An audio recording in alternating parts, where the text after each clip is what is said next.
Hello, friends. First of all, let me congratulate Team Setu for making monumental strides with every issue.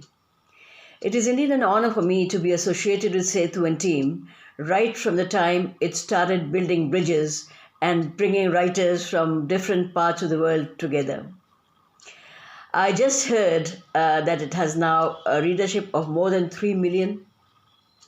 Well, hearty congratulations to Anurag Sharma, Dr. Sunil Sharma, and Sangeeta Sharma for your diligence, dedication, and single minded determination. And thanks, Team Setu, for giving me this opportunity to read from my latest book, What is the Meter of the Dictionary, for its latest initiative, the Select video series for authors and their books. The foreword of this book, What is the Meter of the Dictionary, has been written by Dr. Sunil Sharma and the back page blurb by Dr. Koshi, both erudite scholars. And let me say, I'm really honored. So I'm going to read 3 poems from this book. I hope you like them. So this is the first poem. They say a war is on, and this is the book. It has been published by Authors Press. And of course, as usual, Authors Press has done a wonderful job. The first poem is They Say a War is On, and it was published in Destiny Poets on International Women's Day, and it was on 8th March 2022. They say a war is on. What do war-ravaged women do on International Women's Day? There are silhouettes creeping out of nooks, tiny girls clinging onto their precious dolls, and the mothers clinging to theirs.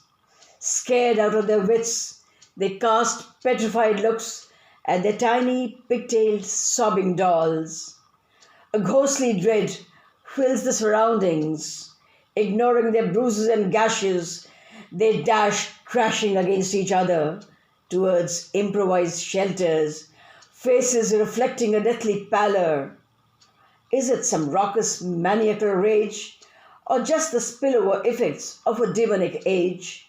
What do war-ravaged women do on International Women's Day?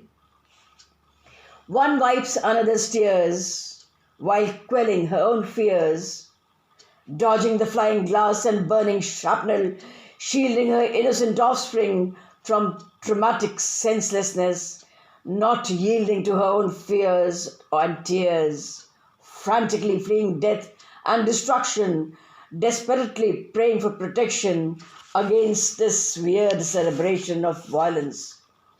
This is what war-ravaged women do on International Women's Day, insanely tracing the jagged edges of the nightmares with quivering fingers, threatened by the lingering stink of the senseless war, which burns and burns while she turns in bed, learning and unlearning.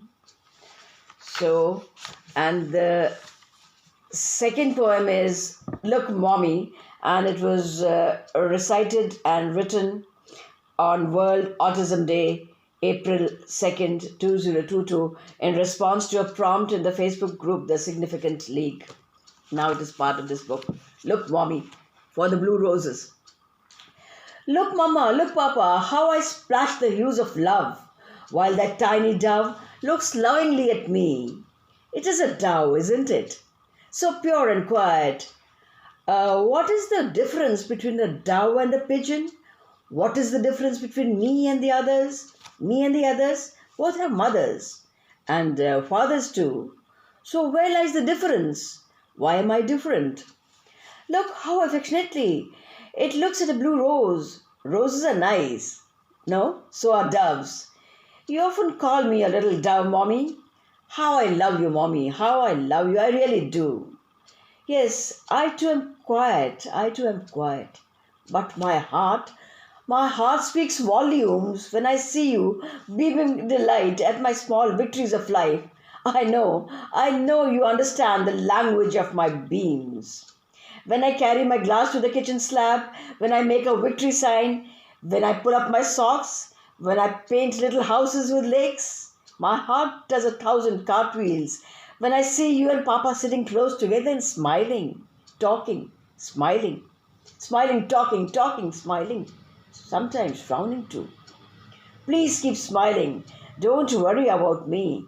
I will overcome one day. Yes, I will.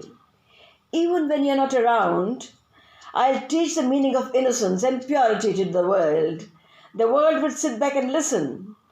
Why are your eyes glistening? I often wonder why that aeroplane man was arguing with you. I know he was saying something about me, but don't worry. Don't worry, mommy.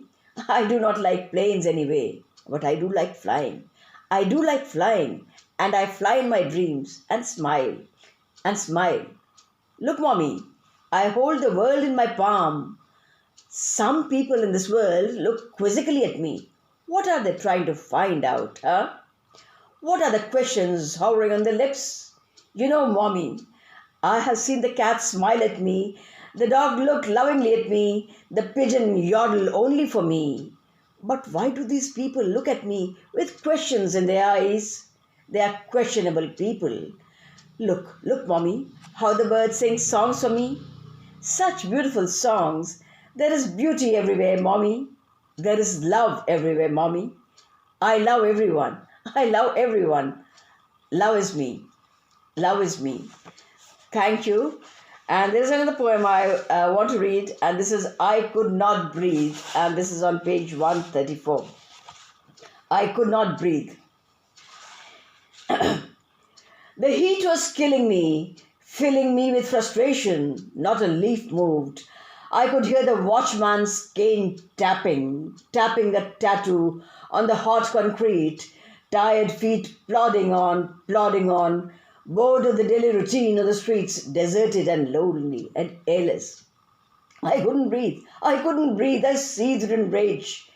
Jagte raho, he said in a lackluster tone. I moaned. Who was the poor man trying to wake? All of us were in a dull sleep after making a mess of the world. Jagte raho, he again said, this time a little loudly. Oh, hark, had you read my lips in the dark? I needed to slake my thirst, but a lizard was looking down at me from the ceiling, smirking at my frustrated feeling, perhaps, or drawing maps on the ceiling. I could not breathe. I could not breathe. I felt claustrophobic. The lizard's eyes kept following me in the airless room. The brute. On the street, a drunkard staggered along, mumbling an old song, improvising along the way. The cockroaches had suddenly started singing too, adding their notes to the drums so askew. In a corner of the street, a beggar woman slept on, blanketed in an air of rampant indifference, clinging to her emaciated child, waiting to reclaim another morn, sheathed in the venomous air of her stiff, upper-lipped apathy. So this poem was published in Breathe Poetry, Reclaim Life, edited and compiled by Soul Scribers Authors Press 2021, and it was called Not a Leaf Moved. So thank you so much, Team Setu, for this wonderful venture. Thank you so much. It has been a great honor.